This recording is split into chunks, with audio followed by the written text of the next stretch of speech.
বর্তমান পৃথিবীতে শত্রুপক্ষকে ঘায়েল করার প্রধান অস্ত্র হলো মিসাইল, কারণ পারমাণবিক বোমার পরিবর্তে যে অস্ত্রটি সবচেয়ে বেশি ব্যবহৃত হয় সেটা হচ্ছে মিসাইল। আপনি হয়তো কখনো অনুভব করেননি, আকাশে উড়ন্ত একটি মিসাইল যখন পৃথিবীর এক প্রান্ত থেকে অন্য প্রান্তে ছুটে আসে তখন হাতে সময় থাকে মাত্র কয়েক মিনিট, কারণ এটি মুহূর্তের মধ্যেই এক শহর থেকে অন্য শহরে গিয়ে শহরটিকে একেবারে ছিন্ন ভিন্ন করে ফেলে। তো আজ আমরা জানবো এই মিসাইল আসলে কি, কিভাবে এটি তৈরি করা হয় এবং এর ভেতরে কি কি ভয়ঙ্কর উপাদান রয়েছে। তাছাড়া মিসাইল কত প্রকারের হয়ে থাকে এবং সাথে এটাও জানবো পৃথিবীর সবচেয়ে ভয়ঙ্কর মিসাইল কোনগুলো। তো পুরো ভিডিওটি মন দিয়ে দেখুন আর মিসাইল সম্পর্কে এক ভিন্ন রকম তথ্য জানুন যা হয়তো আপনি এর আগে কখনো শোনেননি।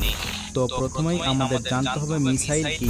যুদ্ধ কখনো সেনাবাহিনী, ড্রোন এবং অস্ত্র দিয়ে জেতা যায় না।